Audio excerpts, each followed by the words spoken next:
নমস্কাৰ মই জ্যোতিদীপ বৈশ্যই টাইম এইটৰ দৰ্শকক স্বাগতম জনাইছো এটা বিষয়ক লৈ ৰাজ্যত পুনৰ বিতৰ্কৰ সূচনা হৈছে আৰু সেই বিষয়টো হৈছে যে শংকৰদেৱ কলাক্ষেত্ৰত মিয়া সংগ্ৰহালয় স্থাপনৰ বাবে চেয়াৰম্যান আলী আহমেদে যি দাবী উত্থাপন কৰিছিলে ইয়াক লৈ ডক্টৰ হিমন্ত বিশ্ব শৰ্মাই প্ৰতিক্ৰিয়া প্ৰকাশ কৰিলে আৰু তাক লৈ আলোচনা চলি আছে এই বিষয়ক লৈ চেয়াৰম্যান আলীৰ তৰফৰ পৰা আজি কোৱা হৈছে যদিহে 2021ত কংগ্ৰেছৰ চৰকাৰ আহে আৰু গৰিষ্ঠ সংখ্যকে যদি মিয়া সংগ্ৰহালয়ৰ পক্ষ থিয় দিয়ে তেতিয়া এই সংগ্ৰহালয় স্থাপন কৰা হ'ব অৱশ্যে তেওঁ লগতে উল্লেখ কৰি কৈছে সিদ্ধান্ত কংগ্ৰেছৰ নেতৃত্ব আৰু হাই কমাণ্ডেহে গ্ৰহণ কৰিব আমি এই মুহূৰ্তত সম্ভৱ হলে ব্ৰেকিং নিউজটো দিম এটা ডাঙৰ খবৰ আপোনালোকক জনাইছো মিয়া সংগ্ৰহালয়ক লৈ চেয়াৰম্যান আলীয়ে পুনৰবাৰ বিস্ফোৰক মন্তব্য কৰিছে শংকৰদেৱ কলাক্ষেত্ৰত মিয়া সংগ্ৰহালয় স্থাপনৰ বাবে দাবী উত্থাপন কৰিছিলে কংগ্ৰেছৰ বিধায়কগৰাকীয়ে তেওঁ আজি কৈছে মিয়া শব্দটো গৌৰৱৰ শব্দ তাৰ লগতে চেয়াৰম্যান আলীয়ে আন কেইবাটাও তাৎপৰ্যপূৰ্ণ মন্তব্য কৰিছে যে 70-80 লাখ মিয়াৰ বাবে জুতিয়া সংগ্ৰহালয় লাগিব এই কথাও চেয়াৰম্যান আলীয়ে স্পষ্টভাৱে কৈছে চৰকাৰ যাৰেই নহওক মিয়া সংগ্ৰহালয় দিবই লাগিব বুলি কৈছে তেওঁ উল্লেখ কৰিছে বিধানসভাত যেতিয়া তেওঁ এই প্ৰস্তাৱ আনিছিলে সেই প্ৰস্তাৱৰ বিৰোধিতা কৰা নাছিলে বিজেপি চৰকাৰে এই প্ৰস্তাৱক লৈ মনে মনে আছিল আৰু এতিয়া হঠাৎ প্ৰস্তাৱক গৃহীত কৰা হৈছিল আৰু এতিয়া হঠাৎ বিজেপিয়ে ইয়াৰ কিয় বিৰোধিতা কৰিছে বুলি তেওঁ প্ৰশ্ন উত্থাপিত কৰিছে গুৰুতৰ অভিযোগ উত্থাপিত কৰি কৈছে যে বিজেপিয়ে এই দাবীৰ সমৰ্থন কৰিছিলে মিয়া সংগ্ৰহালয়ৰ বাবে দাবী যি তেওঁলোকে দাবী কৰিছে যাৰেই চৰকাৰ নাথাকক কিয় সেই দাবী তেওঁলোকে মানিবই লাগিব 2021ত কংগ্ৰেছ আৰু এআইডিএফৰ যদি চৰকাৰ আহে এই দাবী তেওঁ পুনৰবাৰ উত্থাপন কৰিব এইটো এটা ডাঙৰ মন্তব্য তেওঁ মন্তব্য কৰি কৈছে যে 21ত যদি কংগ্ৰেছ এআইডিএফৰ চৰকাৰ আহে তেতিয়া গৰিষ্ঠ সংখ্যক বিধায়কে যদি সমৰ্থন দিয়ে শংকৰদেৱ কলাক্ষেত্ৰতে মিয়া সংগ্ৰহালয় স্থাপনৰ বাবে তেওঁলোকে যি পদক্ষেপ লৈছে সেই পদক্ষেপ ৰূপায়িত কৰিব আজি টাইম 8ৰ আগত হোৱা সাক্ষাৎকাৰত এই কথা চেয়াৰম্যান আলীয়ে স্পষ্টভাৱে প্ৰকাশ কৰিছে আমাৰ লগত সেই মন্তব্য আছে মন্তব্য আপোনালোকক দেখুৱাই দিছো শিক্ষা বিভাগৰ ওপৰত যি শিক্ষা বিভাগৰ আণ্ডাৰত কালচাৰেল এফেয়াৰ্ছো আহে আৰ্ট এণ্ড কালচাৰ আহে মিউজিয়াম আহে এই শিক্ষা বিভাগৰ ওপৰতো এটা বিধানসভাৰ স্থায়ী সমিতি আছে এই স্থায়ী সমিতিত বিভাগটোৰ ওপৰত প্ৰায় 3-4 দিন জোৰা আলোচনা হৈছিলে বিভিন্ন বিষয়ৰ ওপৰত আৰু তাত যেতিয়া মিউজিয়ামৰ ওপৰত আলোচনা হ'ল দেখা গ'ল যে বিভিন্ন সৰু সুৰা জনগোষ্ঠীৰ কাৰণে অসমত মিউজিয়াম হৈছে বা হোৱাৰ প্ৰস্তাৱ আছে ভৱিষ্যতে হ'ব যেনে নেপালীসকলৰ কাৰণেও এটা মিউজিয়ামৰ প্ৰস্তাৱ আছে গতিকে সেই প্ৰস্তাৱবোৰ দেখা পাই তেতিয়া মই সেই বিধানসভাৰ স্থায়ী সমিতিৰ সদস্য হিচাপে তেতিয়া প্ৰস্তাৱ কৰিছিলোঁ যে অসমৰ চৰ চাপৰিত প্ৰায় 70-80 লাখ মানুহ আছে যিসকল অতীজৰে পৰা অসমীয়া বুলি পৰিচয় দি আহিছে যিসকলক অতীতত অসমৰ এছাম মানুহে মিয়া বুলি তুচ্ছাৰ্থত ব্যৱহাৰ তেওঁলোকক সম্বোধন কৰিছিলে কিন্তু আজি আমি সেই তুচ্ছাৰ্থ ভাবক শব্দটোকে আমি এটা গৌৰৱৰ শব্দ বুলি মই গ্ৰহণ কৰি লৈছোঁ যে হয় মিয়াটো আচলতে মিয়া শব্দৰ অৰ্থ হ'ল ডাঙৰীয়া সন্মানীয় যেতিয়া এটা সময়ত দুখ পাইছিলোঁ যে মিয়া বুলি আমাক গালি দিছে নেকি পিছত যেতিয়া দেখিলোঁ গালি যিজনে কৈছিলে তেওঁৰ মনত হয়তো তুচ্ছাৰ্থ থাকিব পাৰে কিন্তু যেতিয়া দেখিলোঁ মিয়া শব্দৰ অৰ্থটো ডাঙৰীয়া বা এটা সন্মানসূচক শব্দ তেতিয়াহ'লে আমি তেতিয়া ভাবিবলৈ ধৰিলোঁ no there is nothing bad okay we are Miya so' মই এই 70-80 লাখ চৰ চাপৰিত বাস কৰা মিয়া জনগোষ্ঠীৰ মানুহখিনিৰ কাৰণেও এটা সুকীয়া সংগ্ৰহালয়ৰ প্ৰস্তাৱ দিলোঁ আমাৰ সমিতিত প্ৰায় 15জন সদস্য আছিলে তাৰে সভাপতি আছিলে উৎপল দত্ত কিন্তু মই প্ৰস্তাৱ দিয়া দিনাখন সভাপতিত্ব কৰিছিলে ডক্টৰ মানসিং ৰংপি আৰু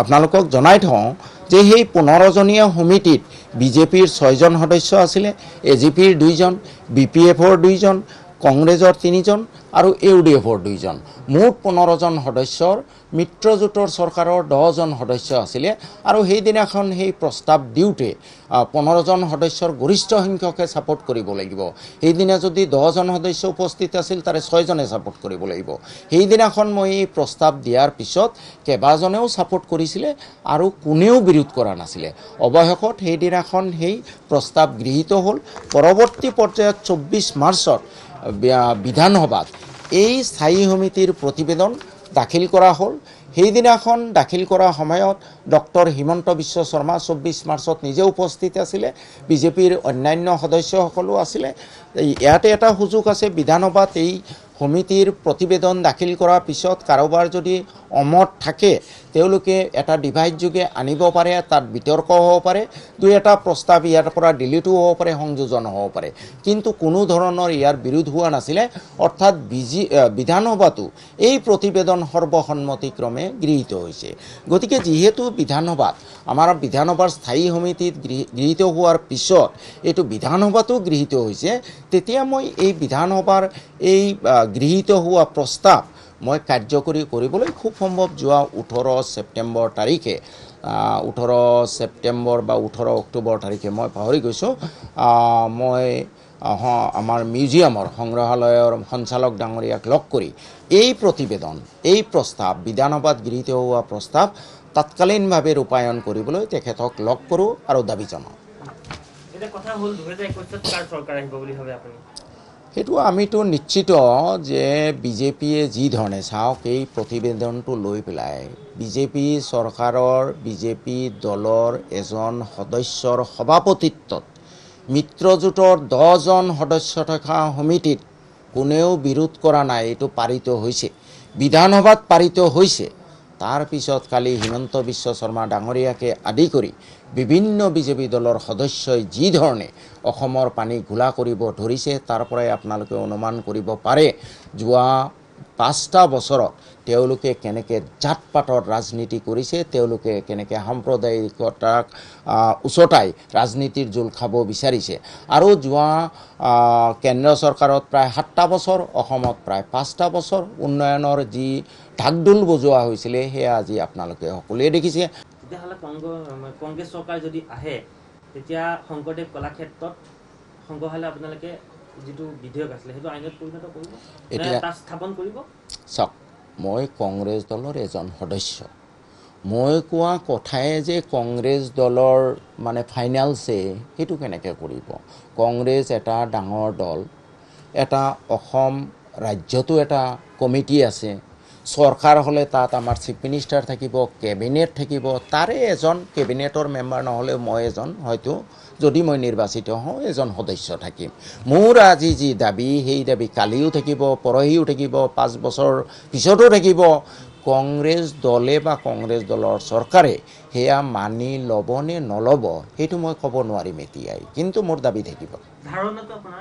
এইটো মই কৰিব, মই ক'ব নোৱাৰিম, মই সেইটো কংগ্ৰেছ দলে কি কৰিব নকৰিব। মই কংগ্ৰেছ দলৰ এজন সদস্য হিচাপে, কংগ্ৰেছৰ চৰকাৰৰ এজন সদস্য হিচাপে জোৰদাৰ দাবী উত্থাপন কৰিম। হ'ব পাৰে তেওঁলোকে মানি নল'বও পাৰে, হ'ব পাৰে তেওঁলোকে মোৰ দাবী মানি ল'বও পাৰে। I am not the high command.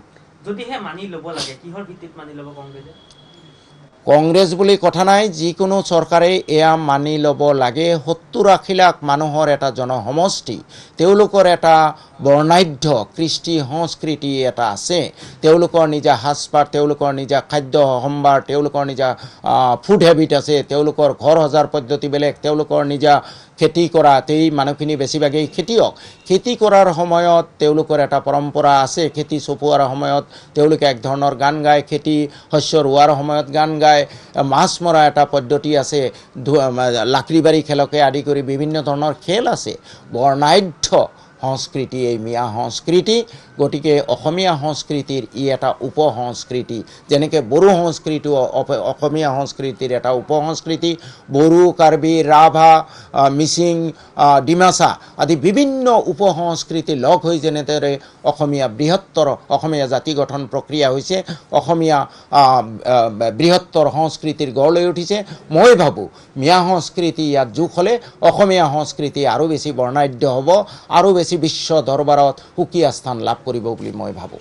ঠিক আছে, সকলোবিলাক আপোনাৰ মতে আমি মানি লৈছোঁ, কিন্তু এতিয়া আৰু এটা প্ৰশ্ন সুধিম। আপুনি যে কৈছে যে আপুনি ইমান লেটকৈ যে কৰিলে নিৰ্বাচনলৈ মাজত মাত্ৰ কেইটামান, আপোনাক প্ৰথমেই ক'লোঁ, প্ৰথম কথাটো হ'ল যে এই সমিতিত কথা ক'বলৈ মই এই সমিতিৰ সদস্য হ'ব লাগিব। 2020 চনত প্ৰথমবাৰৰ কাৰণে মোক এই সমিতিৰ সদস্য কৰা হৈছে। ইয়াৰ আগত লেট মি চে 2020 চনত প্ৰথম মই এই সমিতিৰ সদস্য হৈছোঁ। সদস্য হৈ পেলাই প্ৰথম যিটো সুযোগ মাৰ্চ মাহত তেতিয়াই মই উত্থাপন কৰিছোঁ, আজি উত্থাপন কৰা কথা নহয়। মই 18 ছেপ্টেম্বৰ নে অক্টোবৰত ডাইৰেক্টৰক লিখিছোঁহে কিন্তু প্ৰস্তাৱ উত্থাপন কৰিছোঁ প্ৰথম যেতিয়া মই সদস্য হওঁ এই সমিতিৰ প্ৰথম মিটিঙতে মই উত্থাপন কৰিছোঁ যোৱা মাৰ্চ মাহত। এতিয়া বিৰোধীয়ে মানে তেওঁলোকে কৈছে, বিৰোধীয়ে কৈছে, মোৰ কথা নহয়, বিৰোধীয়ে কৈছে যে আপুনি নিৰ্বাচনলৈ আৰু কেইটামান দিন আছে, গতিকে আপুনি ভোটৰ লালসাত এতিয়া এই ডাইৰেক্টৰক লগ কৰি পেলাই এইটো দিছে মানে মই কম যোৱা মাৰ্চ মাহত যি প্ৰতিবেদন বিধানসভাত উপস্থাপন হ'ল, যি প্ৰস্তাৱ 2020 চনৰ মাৰ্চ মাহতে উত্থাপন হ'ল, বিধানসভাত পাৰিত হ'ল, বিধানসভাৰ স্থায়ী সমিতিত পাৰিত হ'ল, সেই সময়ত তেওঁলোক কিয় চুপচাপ থাকিলে? আজি মই ডাইৰেক্টৰক এটা ডিমাণ্ড দিয়াৰ লগে লগে যে 2020 চনৰ মাৰ্চ মাহত যিটো প্ৰস্তাৱ বিধানসভাত গৃহীত হৈছে সেই প্ৰস্তাৱ অতি তাৎক্ষণিকভাৱে কাৰ্যকৰী কৰিব লাগে, তেওঁলোক ইমান দিন হৈ আছিল নেকি? যোৱা 24 মাৰ্চত এই বিধানসভাৰ স্থায়ী সমিতিৰ প্ৰতিবেদন দিয়া হ'ল, সেইদিনাখন তেওঁলোকে টোপনিয়াই আছিল নেকি বিধানসভাত? সেইদিনাখন আপোনালোকে দেখিছে ডক্টৰ হিমন্ত বিশ্ব শৰ্মা ডাঙৰীয়াই প্ৰায় 1.5 ঘণ্টা জোৰা কোভিডৰ ওপৰত লেকচাৰ দিছিলে। এই বিধানসভাৰ প্ৰতিবেদন দাখিল কৰোঁতে ডক্টৰ হিমন্ত বিশ্ব শৰ্মা টোপনিয়াই আছিল নেকি? ডক্টৰ মানসিং ৰংপিৰ ডাঙৰীয়াৰ চেয়াৰমেনশ্বিপত এই বিধানসভাৰ এই সমিতিত এয়া পাছ হৈছে। মানসিং ৰংপি ডাঙৰীয়াই সেইদিনা টোপনিয়াই আছিল নেকি? কেনেকৈ পাছ হ'ল? তেওঁলোকৰ মিত্ৰজোঁটৰ 10জন চৰকাৰ আছিলে, তেওঁলোকে কি এই 7 মাহ তেওঁলোকে টোপনিয়াই থাকিলে? মই ক'ম তেওঁলোকে 2021 চনত ইতিমধ্যে তেওঁলোকৰ ভৰিৰ তলৰ মাটি নোহোৱা হৈ গৈছে, গতিকে তেওঁলোকে খেৰকুটাকে ধৰি পেলাই কোনোমতে পাৰ হ'ব, নদী পাৰ হ'ব খুজিছে। এতিয়া যেতিয়া মই ডাইৰেক্টৰৰ তাত দিলোঁ, তেওঁলোকে এই সামান্যতম সুযোগকণ তেওঁলোকে ল'ব বিচাৰি আছে জাত পাতৰ ভাগ কৰাৰ ক্ষেত্ৰত, মেনুকৰণৰ ক্ষেত্ৰত, আৰু সেয়া কেতিয়াও অসমবাসী সম্ভৱ হ'ব নিদিয়ে। সেইটোকে কৈছোঁ মই, নাই মই ক'ব নোৱাৰিম। 126 জন বিধায়কৰ ভিতৰত চৰকাৰ হ'বলৈ হ'লে 64 বা তাতকৈ বেছি থাকিব লাগিব। তাৰে মাজত ওপৰলাই যদি মোক আকৌ নিৰ্বাচিত কৰে মই এজন থাকিম। মোৰ লগত আৰু কোনোবাই ছাপোৰ্ট দিব নাই মই আজিলৈ নাজানো। এইটো যেতিয়া প্ৰস্তাৱ দিছিলোঁ সেইদিনাখন বহুতেই ছাপোৰ্ট কৰিছিলে, তাৰ মাজত এজন আছিলে ৱাজেদ আলী চৌধুৰী ডাঙৰীয়া, আমাৰ দলৰ সদস্য। তেওঁ সেইদিনাখন ছাপোৰ্ট কৰিছিলে, মই নাজানো আজিলৈ তেওঁৰ স্থিতি কি। এই 64 বা তাতকৈ বেছি সদস্যৰ মাজত তাতেও নিশ্চয় গণতন্ত্ৰৰ কথা আহিব, অন্ততঃ 20-30 জনে ছাপোৰ্ট কৰিব লাগিব। যদি ছাপোৰ্ট কৰে এইটো কাৰ্যকৰী হ'ব, যদি কোনেও ছাপোৰ্ট নকৰে নিশ্চয় দলে কাৰ্যকৰী নকৰিব। কৈছোঁৱে তেওঁলোকে যিমান বল মাৰি আছে চব উল্টা তেওঁলোকলৈ বাউন্স কৰি আছে। আজমল সভ্যতা এইবোৰ কৈ পেলাই তেওঁলোককতো সাংঘাতিক ধৰণে ৰিয়েকশ্যন হৈছে, অসমৰ মানুহে ভাল পোৱা নাই। আজি তেওঁলোকে হতাশাত ভুগি আছে। 21 চনত যে তেওঁলোকে গাদীচ্যুত হ'ব সেইটোৱে তেওঁলোকৰ টোপনি হৰি নিছে, আৰু সেইকাৰণেই তেওঁলোকে এনেকুৱা এটা অদ্ভুত কথা লৈ পেলাই তেওঁলোকে ৰিয়েক্ট কৰিছে, য'ত যিটো কথা তেওঁলোকৰ 10জন সদস্যই পাৰিত কৰিলে, বিধানসভাত পাৰিত হ'ল, তেওঁলোকে চুপচাপ বহি থাকিলে। মই ভাবোঁ তেওঁলোকে উভত ঘূৰে নাচি আছে, হতাশাৰ চিন পৰিলক্ষিত হৈছে তেওঁলোকৰ। আপুনি কি আহ্বান জনাব? কিছুমানে আপোনাৰ যিটো সিদ্ধান্ত এইটো বিষয়ে সপক্ষে কৈছে, কিছুমানে বিপক্ষে কৈছে।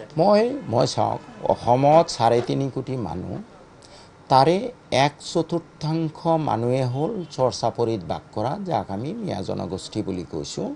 তুচ্ছাৰ্থত আগতে বা বৰ্তমানেও বহুতে মিয়া বুলি কৈছিলে। 1/4 মানুহক অৱজ্ঞা কৰি, 1/4 মানুহক নিষ্পেষিত কৰি, 1/4 মানুহক দমন কৰি কেতিয়াও বৃহত্তৰ অসমীয়া জাতি হত্যা গঢ় লৈ উঠিব নোৱাৰে। মই আজি যেতিয়া মিয়া শব্দৰ অৰ্থ দেখিলোঁ যে ডাঙৰীয়া বা সন্মানীয় শব্দ, আজি আমাৰ ইয়াত নহয়, বিভিন্ন অন্য মুছলমান অধ্যুষিত অঞ্চলত সন্মানীয় মানুহক মিয়া চাহাব বুলি কয়। শ্বেৰমান আলী মিয়া চাহাব, শ্বেৰমান মিয়া চাহাব, শ্বেৰমান মিয়া মানে হ'ল শ্বেৰমান ডাঙৰীয়া, শ্বেৰমান মিয়া। তেতিয়াৰ পৰা মই উপলব্ধি কৰিলোঁ যে নহয়, তেখেতসকলে যিটো আমাক মিয়া বুলি উপলঙা কৰি কৈছে এইটো লৈতো আমি দুখ পোৱাৰ কোনো কথা নাই।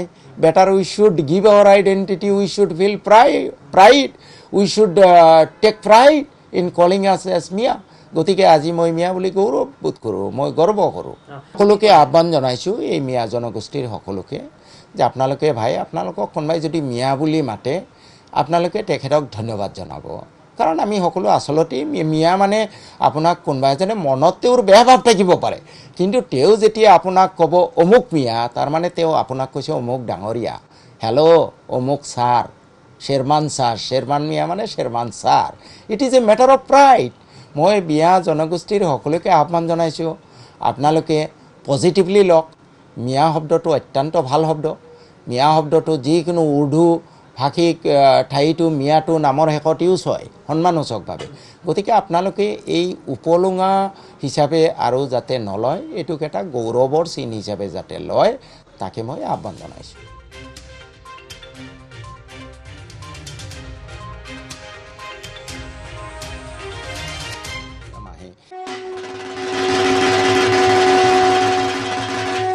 দুৰ্গা পূজা মানে উৎসৱৰ বতৰ কিন্তু এইবাৰ দুৰ্গা পূজাত সজাগ হওক সচেতন হওক কোভিড প্ৰটকল আৰু চৰকাৰী নীতি নিয়ম মানি চলা তিনিখনকৈ বিশেষ পূজা সমিতিক আমি নিৰ্বাচিত কৰিম শ্ৰেষ্ঠতাৰ ভিত্তিত আৰু সেইবাবে আমি লৈ আহিছোঁ অমৃত চিমেণ্ট হেল্ডি পূজা এৱাৰ্ডছ 2020 ডিজিটেল পাৰ্টনাৰ টাইম আৰু ৰেডিঅ' পাৰ্টনাৰ 92.7 বিগ FM লগতে সেইসকল দুৰ্গাৰূপী মহিলা কোভিড যোদ্ধালেও আমাৰ চেলুট তেওঁলোকক আমাৰ ফালৰ পৰা থ্যাংক ইউ দুৰ্গা বাই অমৃত চিমেণ্ট